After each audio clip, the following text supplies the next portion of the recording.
What's up, guys? My name is Colin Moriarty. I'm here with the illustrious Brian Altano, and What's we're here up? to show you The Adventures of Link, Zelda 2, The an NES weir- classic, an unappreciated NES classic. I Very think. unappreciated. One of the weirdest Zelda games ever made. Also one of my personal favorites. Absolutely, and it's a game that we both hold near and dear to our heart. This is, of course, for the 125 best Nintendo games of all time for the 125th anniversary of Nintendo. Yep. And Brian, what I really love about this game in particular is, first of all, how morbid it is, because Zelda's just sitting in a casket right there. No, she's really not. She's actually asleep. But That's how the game starts. She's like frozen praying. It's super weird. It is really weird. This game is so incredibly nostalgic just looking at Another it. weird thing, I don't know if you noticed that, I can jump.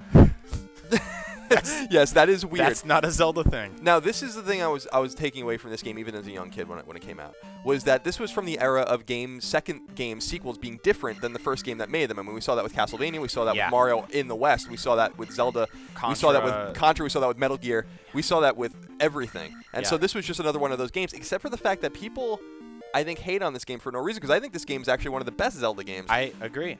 This is a wonderful Zelda game. It does very interesting things. It was a huge departure from the original.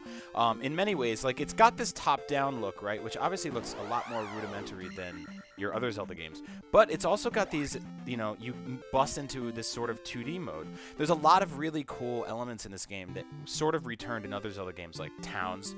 There's some RPG elements. There's a magic meter and a life meter that you can expand.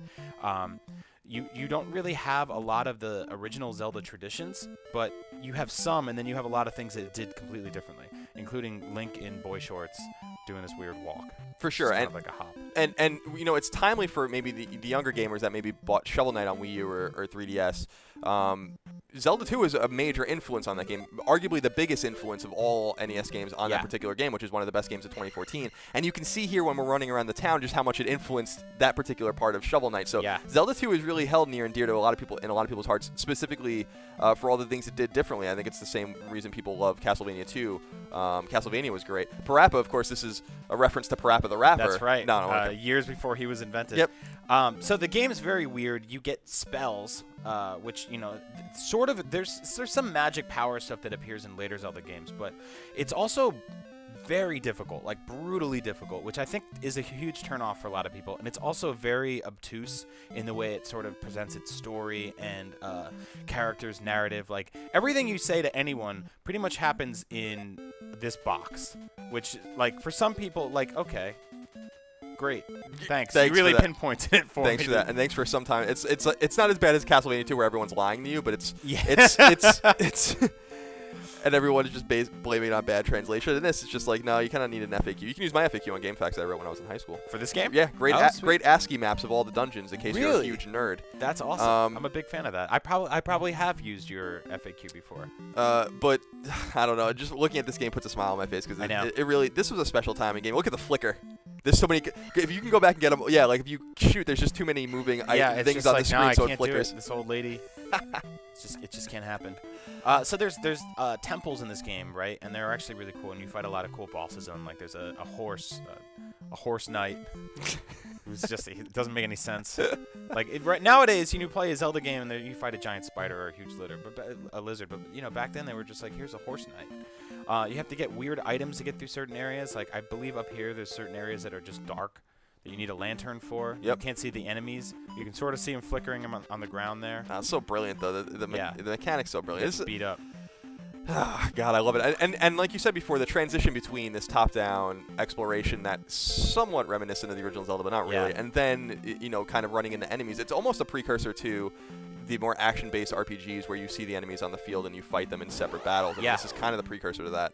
Think about a game like Tales. Yeah. Is very reminiscent of that. Something you'll see interesting happening here in the overworld is depending on where you're standing, what sort of texture you're on. You'll approach enemies, and if they hit you on a grass, you fight an easier version of that. But if they hit you in the desert, they get much more difficult, and then in the forest, they get pretty much extremely difficult. Which again is another thing that you see in games that were arguably influenced by Zelda 2 and games like that. Where I mean, even in Dragon Quest, which is really more of a contemporary of Zelda, if you fight, you want to stay out of the woods, you want to stay out of the mountains. You'll run into enemies more often. They might be harder and things of this nature. So, by the way, we're dying by the way because the delay on our Wii U is so bad. We have 3 different TVs on in the studio. This one is the one with the oh, okay. I'm like, man, what's going on here? I had the same problem when I was recording a video. And something amazing happens in this game that I should point out, that when you get a game over, Ganon appears on the screen and he goes, like he makes fun of you. It's horrible.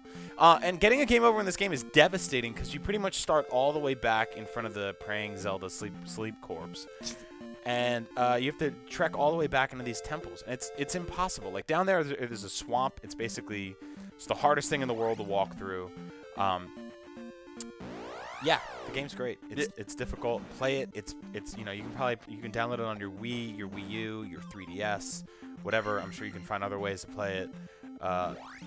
Yeah, and I agree. It's great. It's a great game, and it's an oddity, too. And I think that, for Nintendo fans, obviously hardcore, old-school Nintendo fans have already played this game. But if you're a newer Nintendo fan, you really owe it to yourself to pick this game up and kind of see what it's all about, because I really think that this is like the forgotten child of the Zelda series, and I don't think it really deserves it. I think that it's amongst the better Zelda games. Yeah. Up there with Ocarina and Majora's Mask and Link to the Past. Absolutely. So give it a go. Like Brian said, it's available on various platforms. You can also be old school and play it on your NES if you really want to. Sure. Oh, and one quick thing I wanted to point out. Throughout the game, Link learns a lot of moves, right, outside of just his spells and stuff like that. And the moves are like upward stab, a downward stab.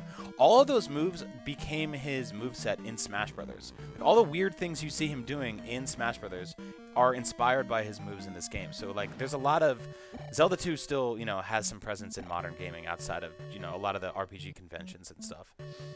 For sure, and I just want you to be extra wary of the kangaroos with daggers, because they're especially hundreds dangerous. Of them. They're especially dangerous creatures. Yep. So Brian, thank you for joining me.